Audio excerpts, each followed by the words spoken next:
Thank you very much for joining our third health security dialogue hosted by Global Health Innovation Policy Program at GRIPS. And my name is Hiromi Murakami with GHIPP, Global Health Innovation Policy Program. I will be moderating this session today. Third wave of COVID-19 is getting very serious, and we continue to face unforeseeable future. However, we have domestic pharmaceutical company that develops a drug that is considered to be effective to COVID-19. So we'll be hearing from speakers regarding Avigan or favipiravir development and deployment and what lessons we learned and how we can best prepare for future health crisis and build health resilience. And that is exactly the purpose of this dialogue series. Today, we have invited Mr. Koichi Yamada and Dr. Richard Kaczynski for lessons achieved under pandemic favipiravir deployment. Both speakers have engaged in favipiravir development and deployment. And we'll be having Dr. Kurokawa as a commentator later. And we'll have dialogue and Q&A session in the remaining time. For administrative announcement, please write your questions in Q&A column on the bottom of your screen so that we can address your questions during the discussion or in question time. So let me introduce speakers for today. First speaker is going to be Mr. Koichi Yamada.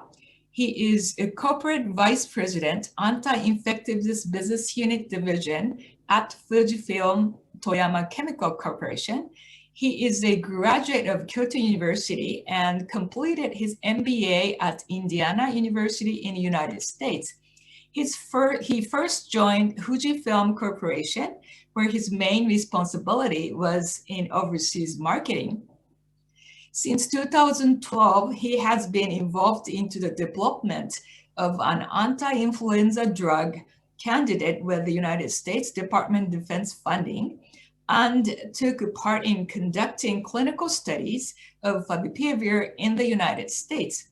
Upon the outbreak of Ebola fever in East Africa in 2014, after several compassionate use cases, he conducted a clinical study on Ebola patients in Guinea in cooperation with the French medical team. He has been working on administration of the above drug to COVID-19 patients since this spring. And we have another speaker, Dr. Richard Kaczynski. He is co-founder and director at Stanford University School of Medicine, Stanford Solution Executive Director at Koto Medical Tower, Tokyo, Japan.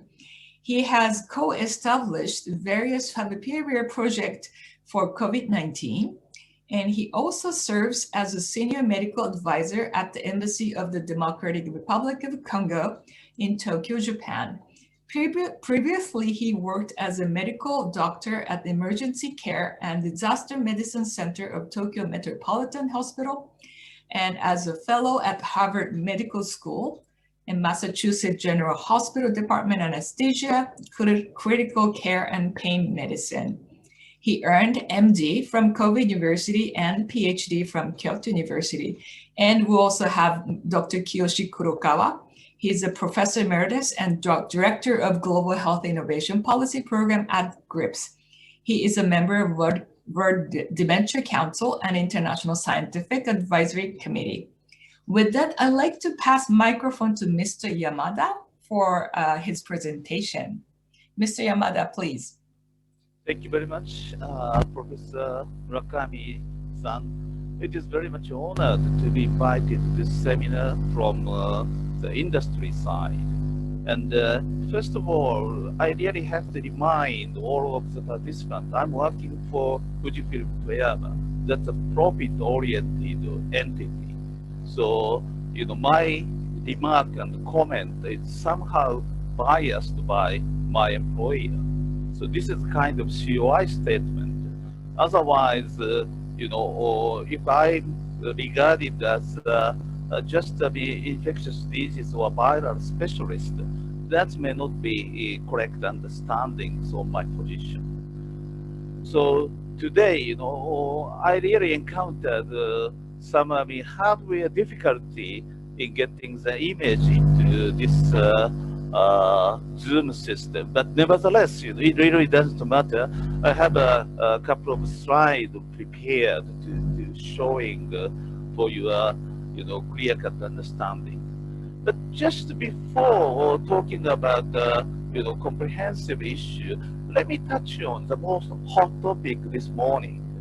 I guess some of you already accessed media exposure about Abigail's status.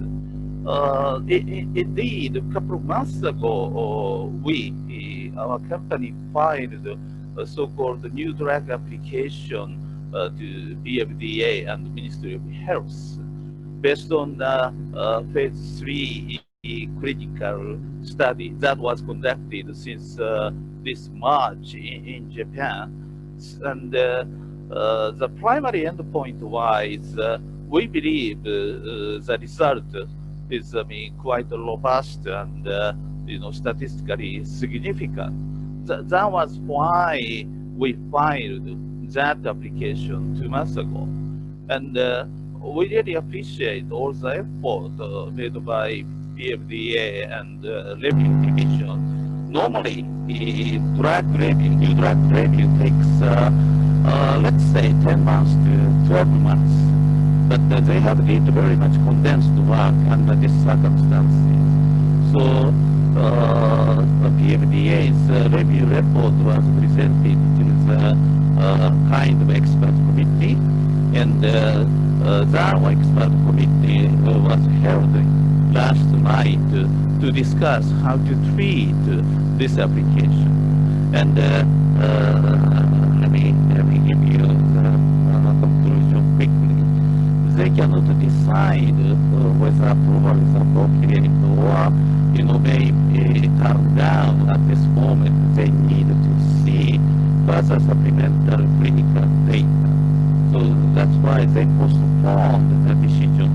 And I guess today or tomorrow, PFDA will give us more detailed briefing.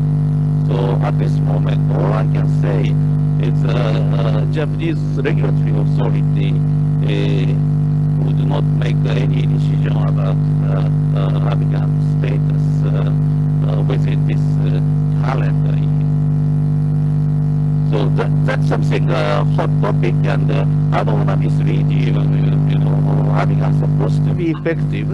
Never. So Fujifilm Toyama filed a new drug application 2 months ago, and the reviewing process is pretty much condensed. And yesterday, Japanese regulatory authority, that's PMDA, presented its review report to expert committee so that they can make a judgment whether approval is appropriate or not. And the conclusion is they cannot make a decision based on presented data. And they're going to ask us to present supplemental clinical data so that they can see the entire clinical study efficacy one more time. So as of today, Abigan is supposed to be effective, and that's also my belief. But nevertheless, regulatory approval is not given. And media already reported about these things. So I just want to remind all of you, this is a sort of status, and the regulatory issue is something based on the regulatory science. So I really would like to further comment based on my own or our company's own view, but that's nothing to do with Japanese regulatory decision. That's what I want to told you first. Is that okay? Thanks. So let me show you a couple of slides today.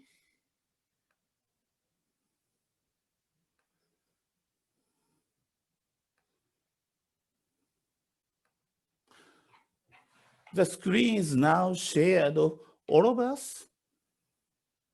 Thanks. So I guess, there are 3 keywords to have this kind of discussion today. The first keyword I'd like to present to you, preparedness.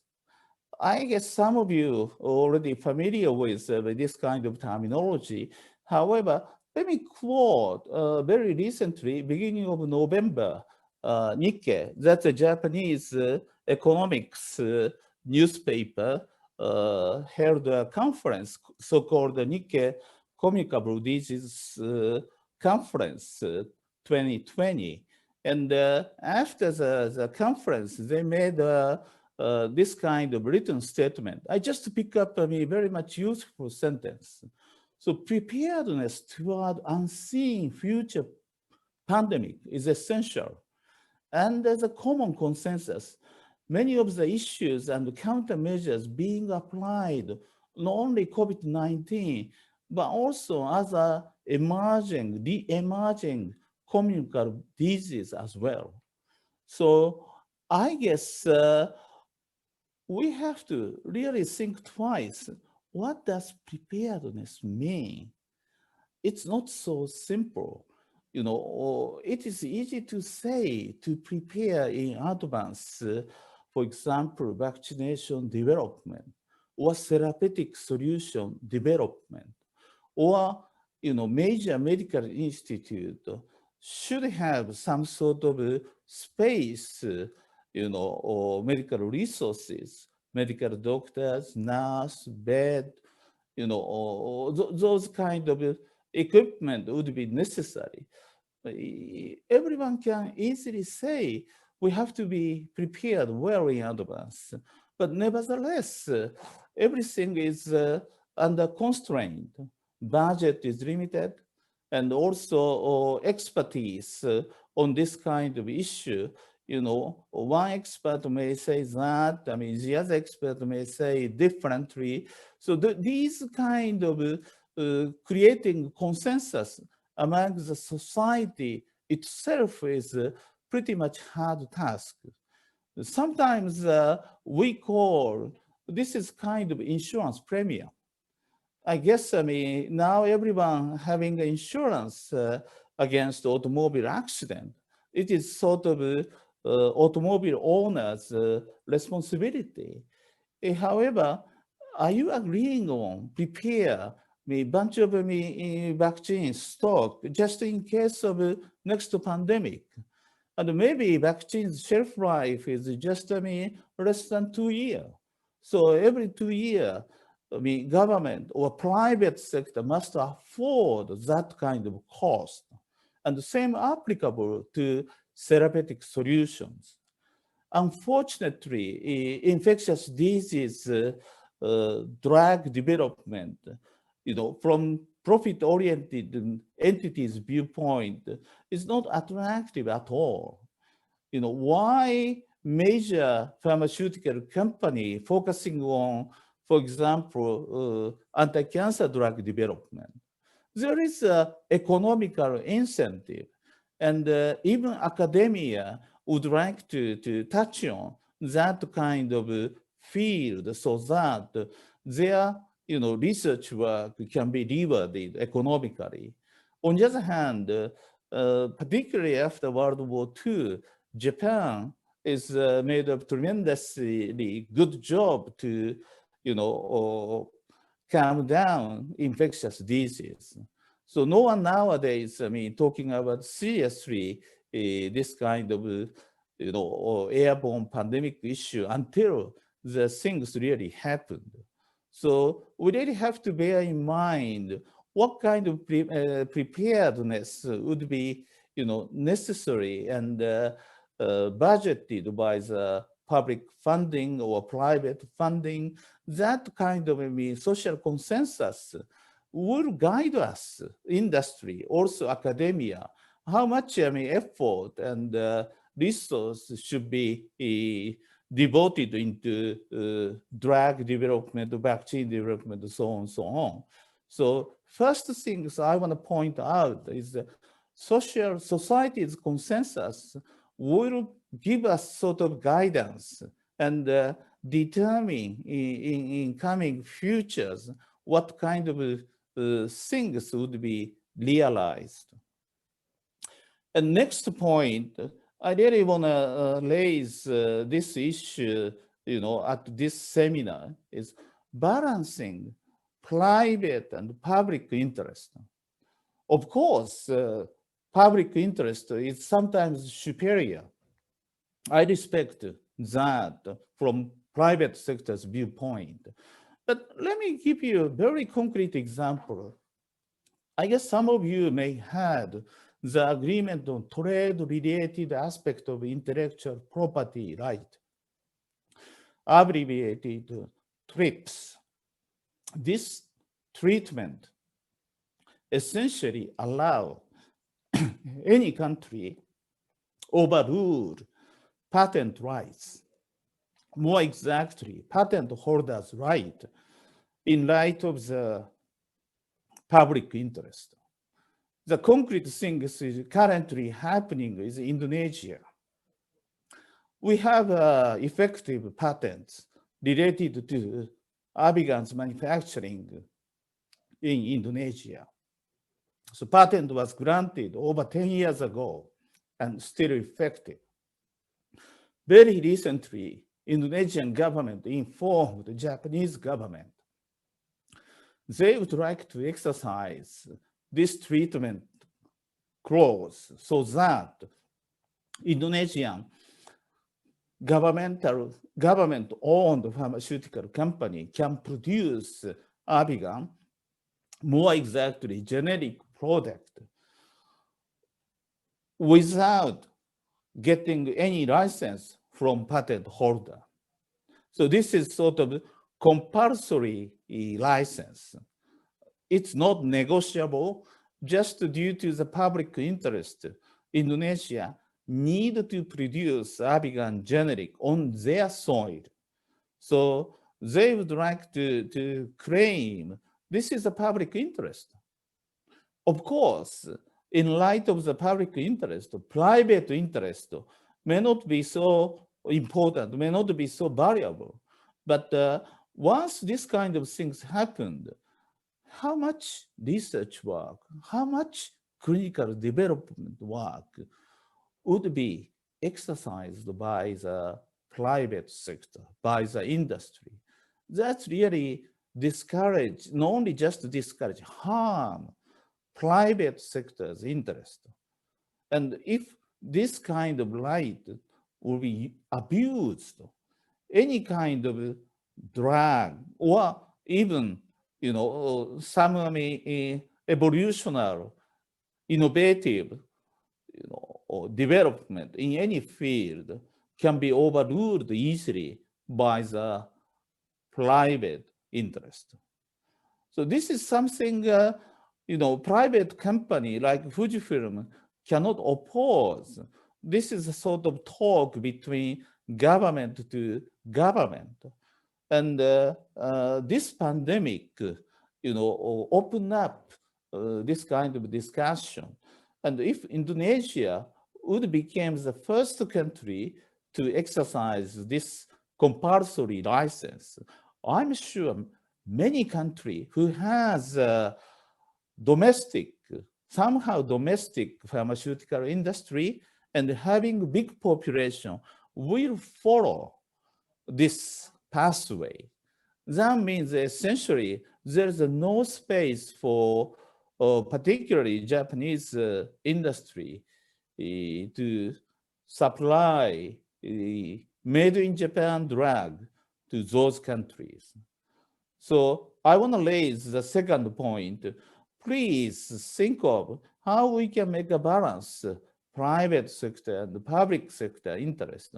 Compulsory license is one of the example, but give us very good, platform how we can really think of in concrete.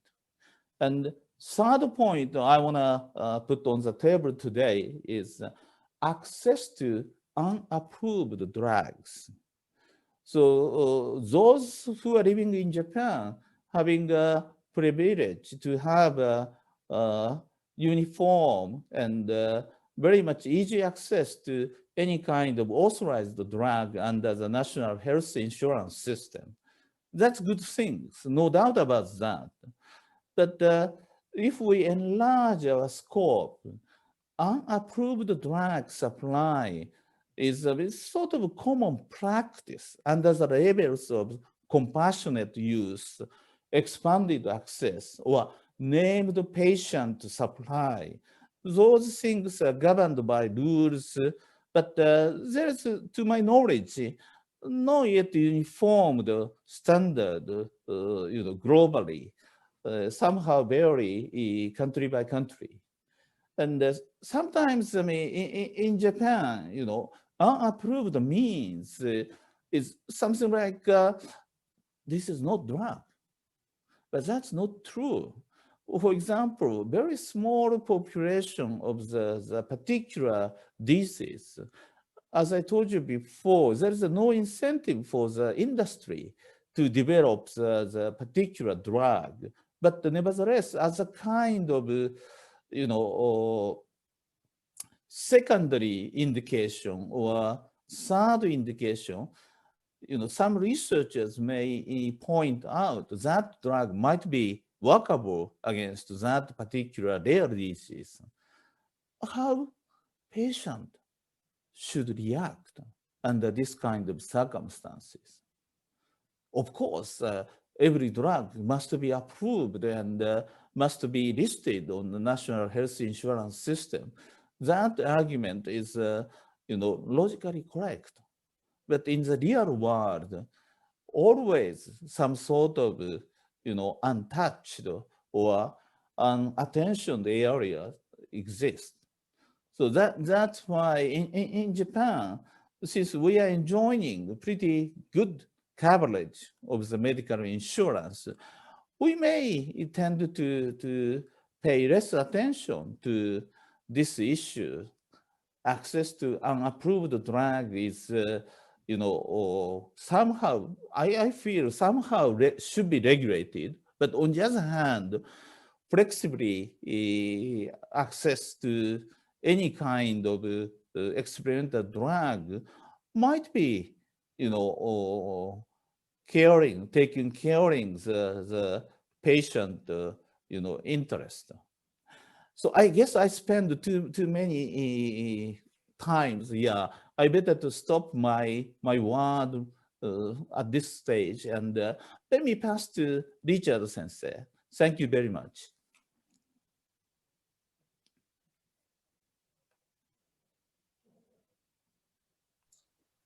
Thank you very much. Please, Richard Sensei. Okay, there we go. Good morning. Can everyone hear me? Beautiful. Okay. Thank you, Yamada-san, for that wonderful presentation. I think you really kind of hit the nail on the head, so to speak. Some of the key phrases that you just mentioned, such as preparedness or access to these unapproved drugs. These are very important topics.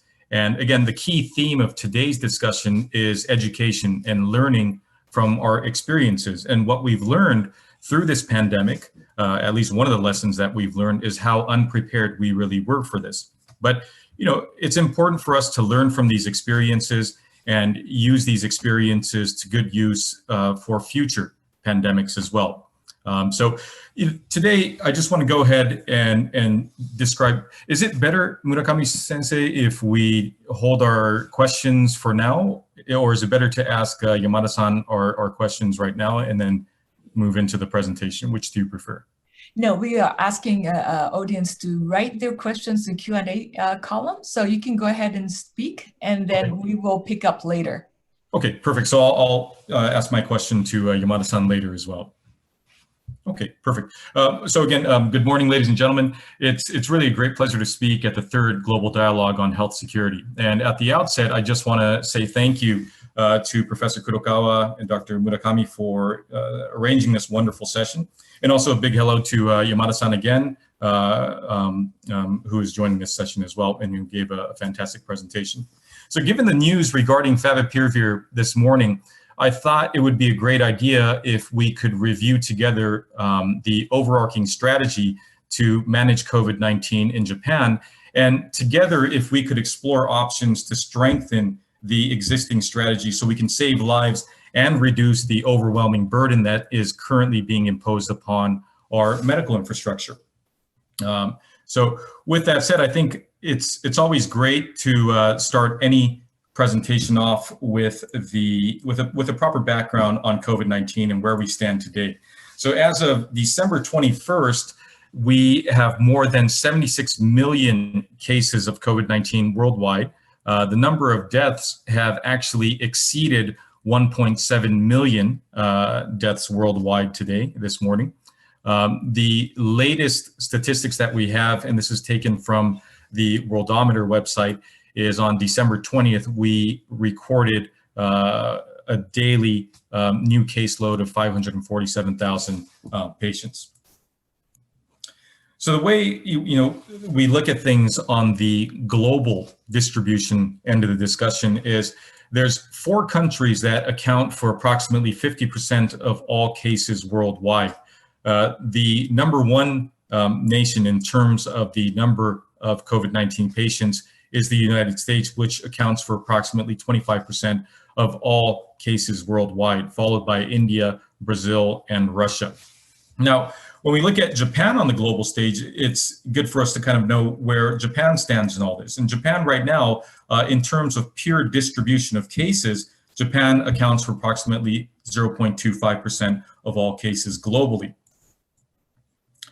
And of course, this is probably a data set that you have all seen and you're probably getting tired of, but I think it's important to address that Japan is currently in the midst of its third and most powerful wave of COVID-19.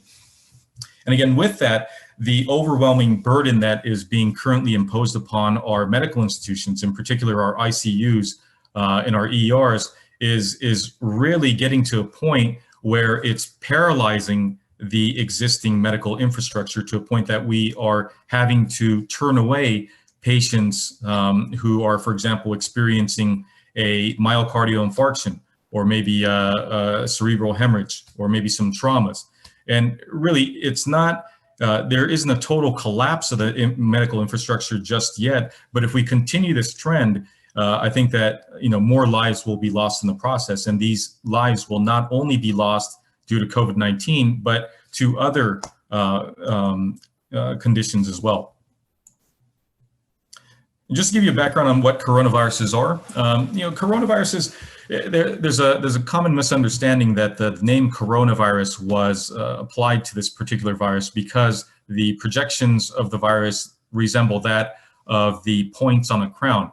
But the actual original virologists who described this virus back in 1968 actually were referring to the corona of the sun.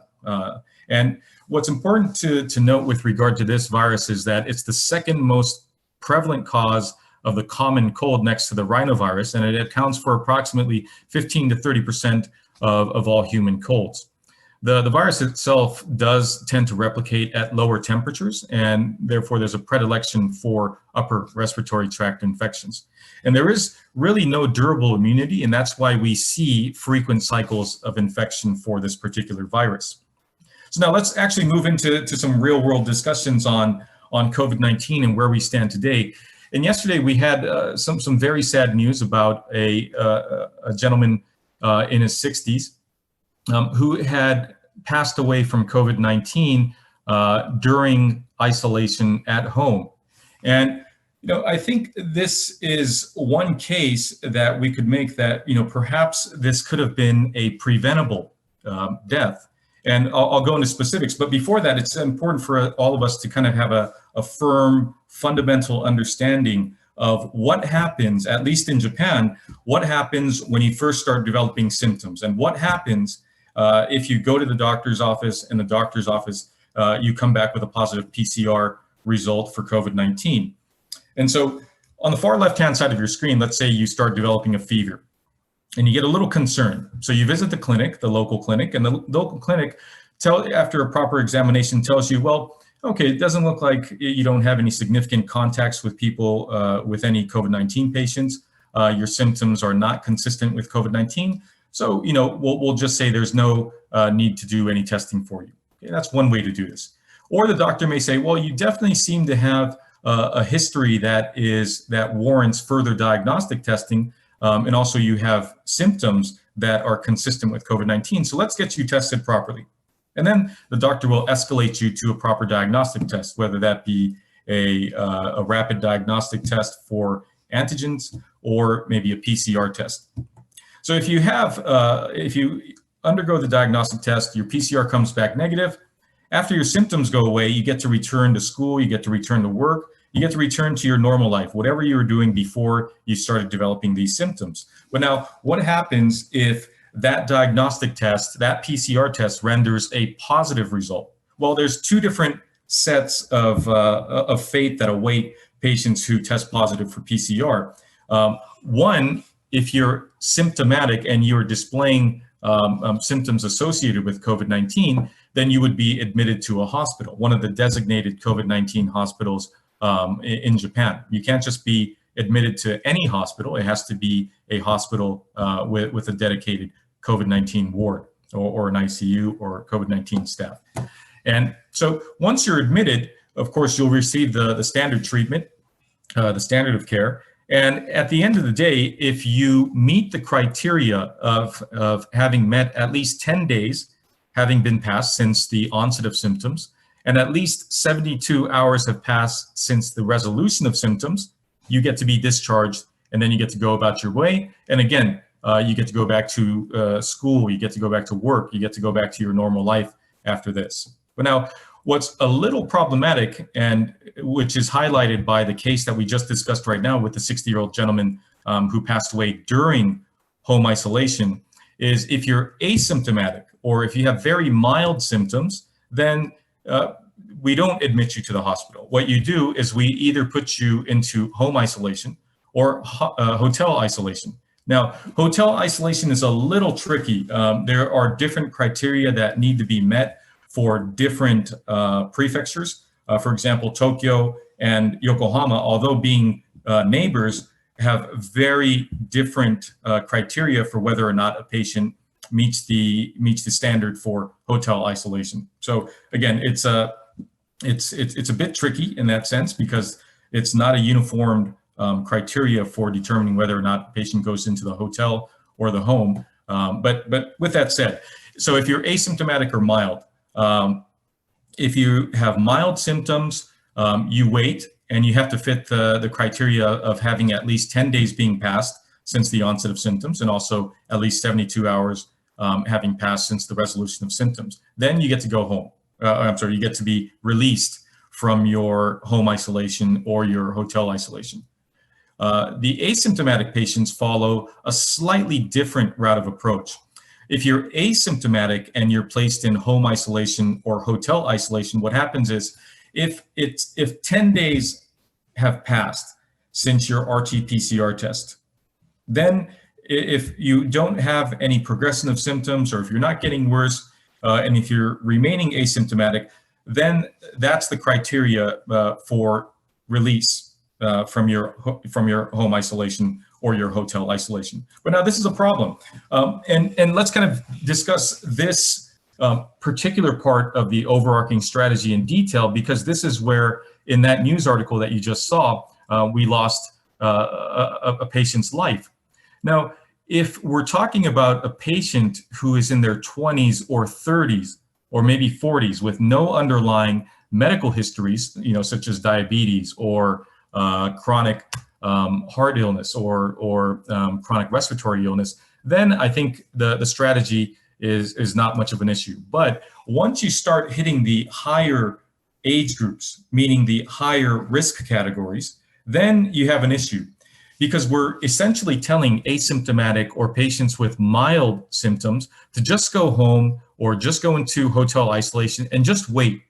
And if the patient's symptoms get progressively worse, then to consult the hospital or consult your doctor and determine whether or not you should be going into one of the designated COVID-19 hospitals. But by that time, it could be too late, as we just illustrated with the case of the 60-year-old gentleman in Hiroshima. And I'll give you another example of how quickly symptoms can exacerbate, how quickly symptoms can deteriorate in some patients who fit the higher risk categories. So one great example is the loss of a fantastic ER physician in the United States, Dr. Frank Gabrin. Dr. Frank Gabrin is considered one of the first frontline ER physicians to have lost his life due to COVID-19.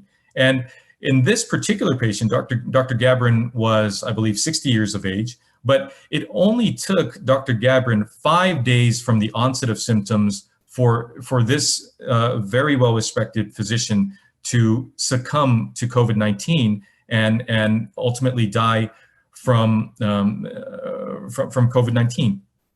And, you know, taking that into consideration, and again, we are trying to learn from our mistakes, and we are trying to make the current existing strategy better by learning from each of these deaths and each of these mistakes that we've learned from in the past.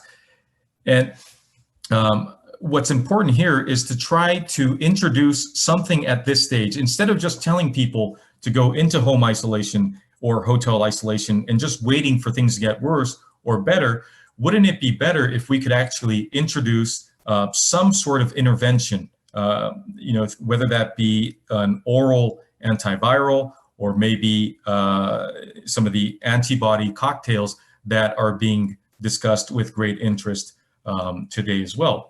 And so, you know, if we look at the COVID-19 hospitalization and death risks by age, and this is data that's been published by the CDC, you know, in comparison to what we would consider your normal, healthy, younger population, which is the 18 to 29 comparison group, people who fit the age category of 60, like we did with the gentleman from Hiroshima, have a 4-time higher risk of hospitalization and a 30-time higher risk of death.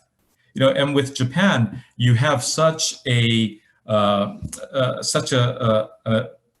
elderly population of a very a skewed population that leans heavily towards the elderly. And, you know, in Japan, you'll be seeing more and more patients who have a higher risk, you know, of death in comparison to these younger age demographics by a factor of 90 or 220. And in some cases of having a risk of death that's 630 times as high. And this is, you know, we took into consideration these various risks, and we were trying to come up with some sort of treatment strategy by which we would be able to look at a simple chart and say, well, okay, if this patient fits this general criteria, we should try to initiate treatment as early as possible. And that's what we have here. And this graph was something that we developed through various stages of discussion. And it was Dr. Alex Gadodi who actually went ahead and designed this particular graph for us. But what you can see is this is basically based off of the CDC data that we just observed. So if, for example, you have no risk factors, okay, this is this line here. If you have no risk factors such as diabetes or maybe an immunocompromised status due to, let's say, HIV or AIDS, or maybe you just went through chemotherapy, then, you know, you make reference to this solid line here, the solid blue line. And so, you know, this solid blue line will tell us that, you know, if you're under the age of 50 and you don't have any serious risk factors, then, you know, there's no need to really initiate aggressive early treatment unless you are above the age of 50. And that's when you would start actually experiencing that higher risk of death or hospitalization. The opposite end of the spectrum, let's say you have more than, you know, 3 or more conditions, 3 or more risk factors that would inherently make you a higher risk for hospitalization or death. And these would include diabetes or obesity, hypertension, kidney disease, or, you know, it could also be your ethnicity can also play a part in this risk as well. So basically this is, and I'm running out of time, so I'm just going to go ahead and jump to my next slide. But the main points that we're trying to make with today's presentation is, I think it's important for us to try to optimize the current strategy for COVID-19 management. And in order for us to do that, we need to balance the burden imposed upon an already strained healthcare infrastructure. So this would be a discussion of hospital admission versus home and hotel isolation. What can we do during home and hotel isolation to prevent patients from progressing into more severe categories of disease, or what can we do to maybe even prevent deaths from occurring? There has to be something better that we could do rather than just tell patients to go home or go to a hotel and self-isolate until things get worse.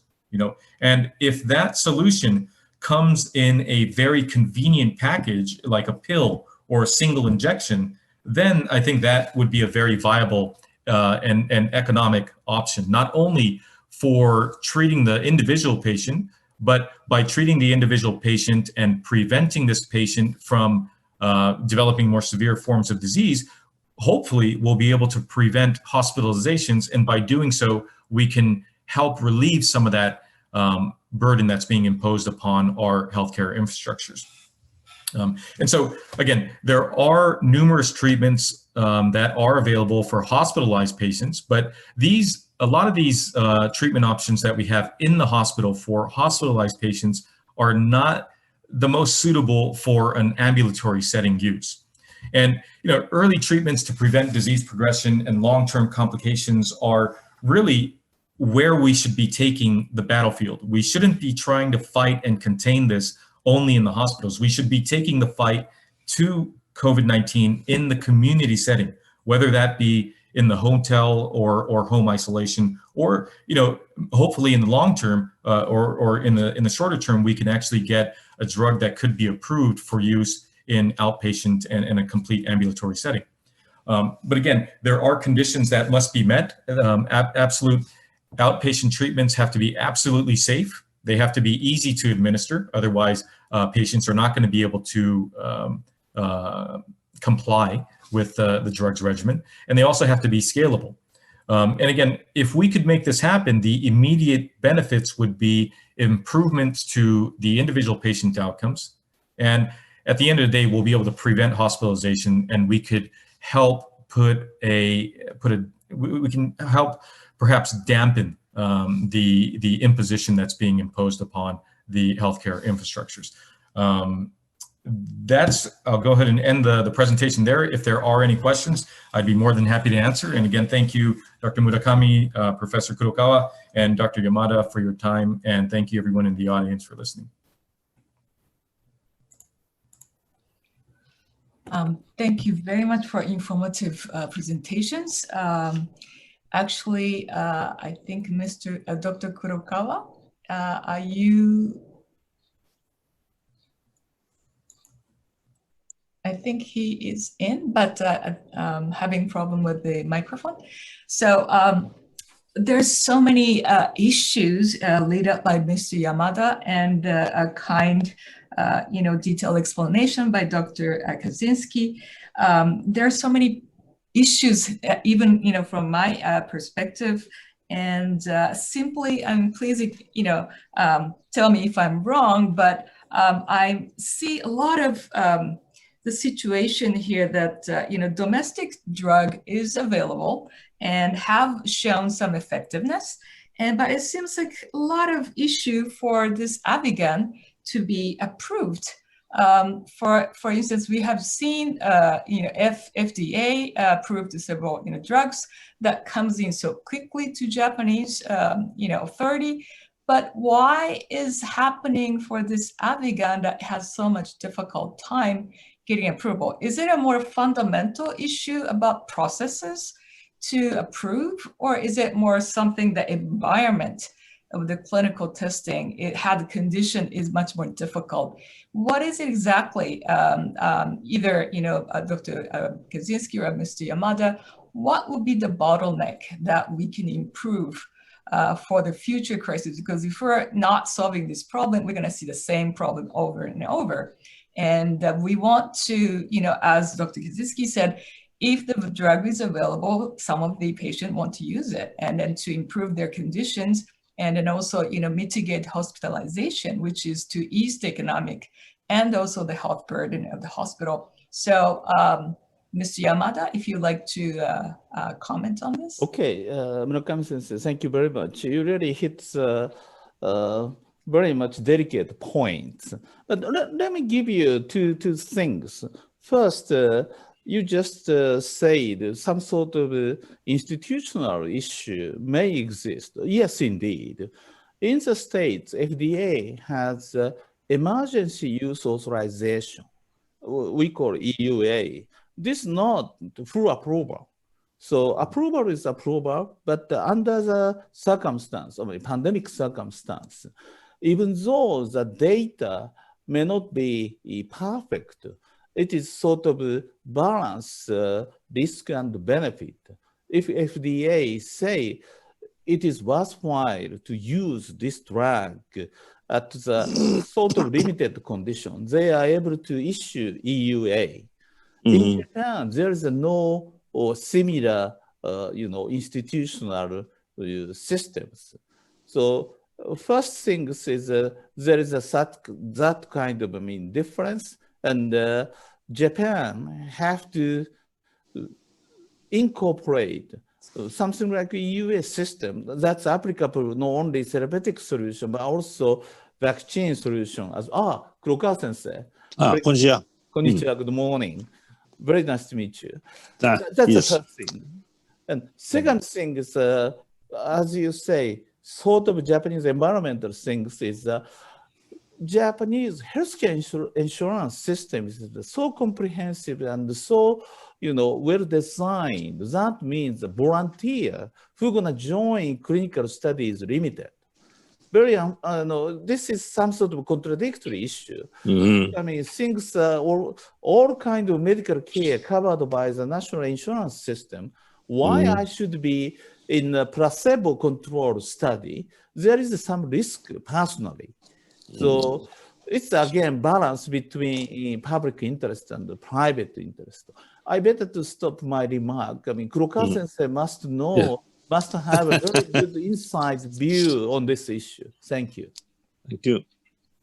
Thank you, Yamada-san, for the extensive explanation and background earlier. I was just listening, and Richard, his comment, that was good. So I hope this session will be very informative and identifying certain issue and limitation in Japan in particular. So this is kind of all the time. I think the Washington Post, I think, had quoted my comment, I think, in response to Fukushima accident. And when something happens unexpectedly, and so the Japanese government and people in general is a kind of paralyzed what to do.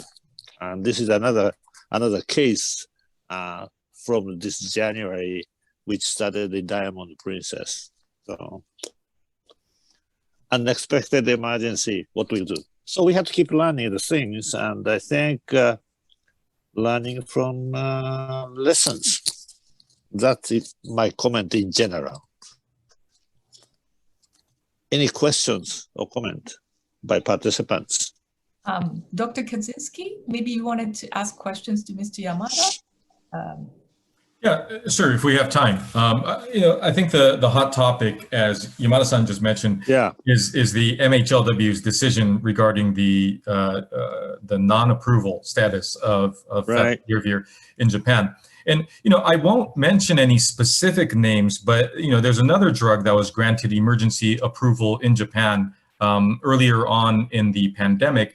And this drug was granted emergency approval in record-breaking time. I don't think any drug has historically been approved at the speed at which that particular drug was approved. And I'm just wondering, I think the key word here is the lack of evidence, which resulted in the lack of approval for favipiravir. But I'm just wondering, what is the goalpost here? Because when you look at the approval for that other drug, then you wonder, well, why was it that the emergency approvals and authorization were granted at that time, but it seems like the goal is not clear anymore, or at least the goals have changed from that period in time. And it would be very beneficial to researchers, to clinicians, and also I'm assuming to the manufacturers themselves, if the MHLW and these other government bodies that are responsible for approving the drug or making that decision to approve the drugs if they would tell you beforehand, well, this is the goal that you need to meet in order for the drug to be approved. And I think the FDA tries to do so by using different guidelines and engaging in various discussions. But we haven't really seen too much of that with the MHLW. So I'm just wondering, what do you think about that? What do you think would be, at least in your opinion, what was the major difference between that drug and favipiravir from being, what separated the fate from approval and non-approval?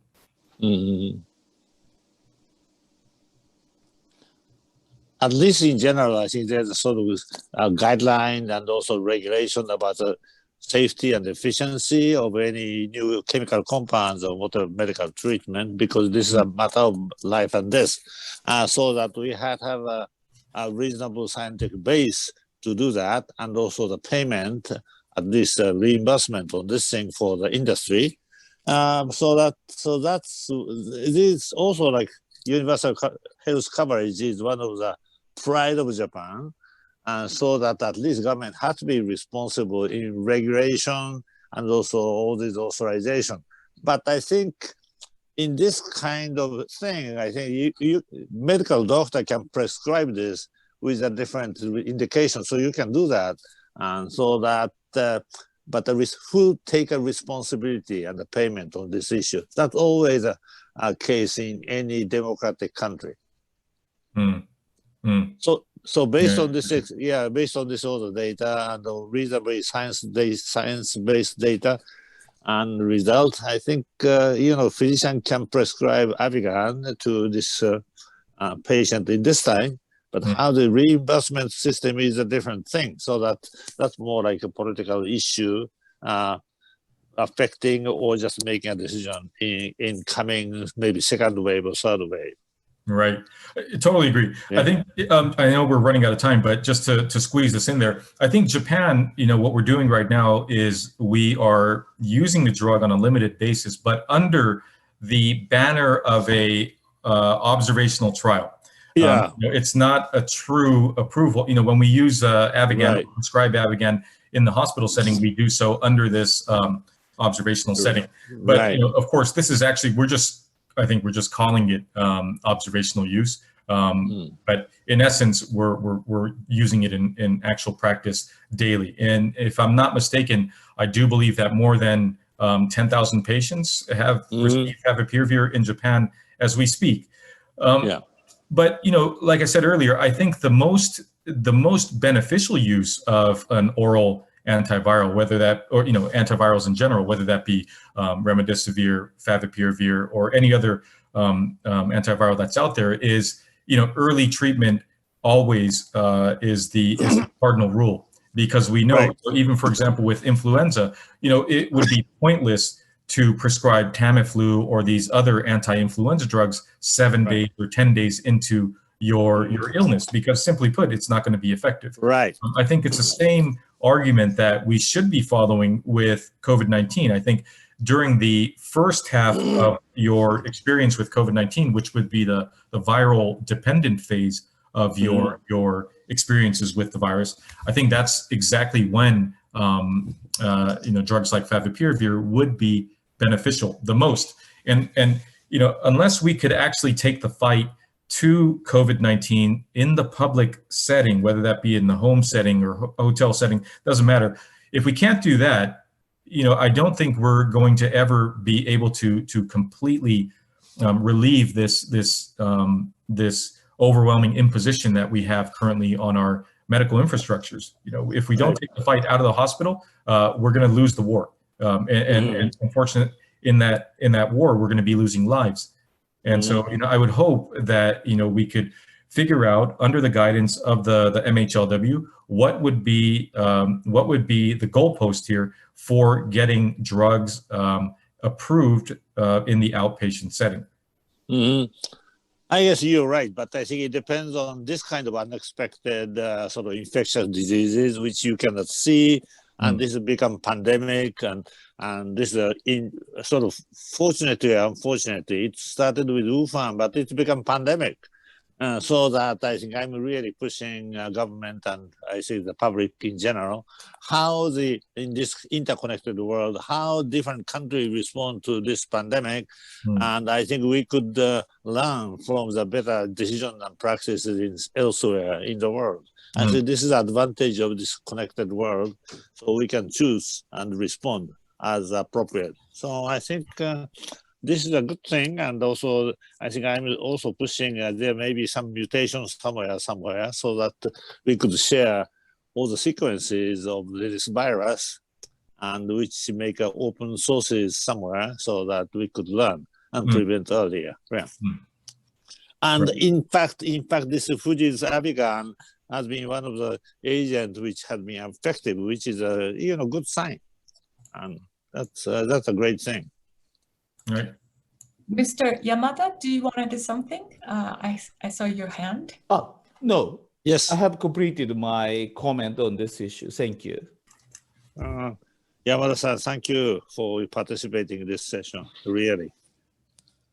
You are the man who really pursued in this area from development and clinical trial. Okay, we have one question from audience.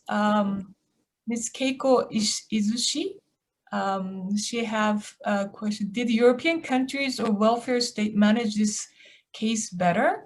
This question is for discussion purpose in terms of preparedness and response to the previous perimeter. Anyone? Anyone? Or is that addressed to anybody in particular? No, it didn't address anyone in particular. Well, at least the flu is coming. I think over the last 20 years, it has been predicted flu is coming sometime soon, and this and that. I think we had a reasonable preparedness in the advanced country, but I think developing country and also like a bit poorer country is in this kind of pandemic. It's a sort of a great sort of burden to the country. And it so happens, I think we have this drug at this time, but I think Japan was in a good position. We had this so avian. But I think this pandemic could be back again, and that is always a history, is a fight of some infectious diseases and human survival. Yeah, Keiko, I think that's a great question. I don't think, I think nobody gets an A+ in terms of preparedness or the response to the COVID-19 pandemic. I think some countries have fared a little better, and in those countries, I think the common denominator that we see in the countries that have experienced success, let's say, and I use the term loosely, success against the COVID-19, is that you have strong leadership, and the leaders at the top are not afraid to take certain risks, but they understand how serious this pandemic is, and they're willing to put their, whether that be political lifelines or their bureaucratic lifelines, on the table, and put that in jeopardy to take certain measures. That could become political suicide, but those leaders have been strong enough to place human lives above their careers, and I think those leaders should really be applauded for their initiatives.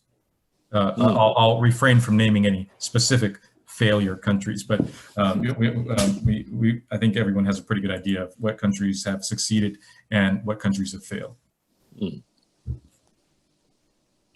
Okay, so it's been a very good discussion. We probably need more time to discuss more details, but today, unfortunately, the time has come up, and Mr. Yamada has laid out so many issues that we need to consider to go forward, and we'll continue to face these challenges. So we hope to pick up the topics again in the future to discuss further possibility that we can, to tackle this issue. So if anybody wants to say a last word, and if not, Dr. Kaczynski? I think thanks again to Murakami Sensei, Kurokawa Sensei, and Yamada Sensei, and thank you very much for a very informative session. Thank you. Thank you for all the participants. It's great. Thank you so much. Right. Thank you. Thank you very much. With this, we are closing this session for today. And the next session we are organizing in January 14th. We will be sending information again, and hope everybody stays safe. And Right. it's the end of the year. Hope to see you back in January. And Happy New Year. Yeah. Yeah. Merry Christmas, Happy New Year. Right. Yeah, right. Thank you very much, everyone. Thank you. Thank you. Thank you. Thank you.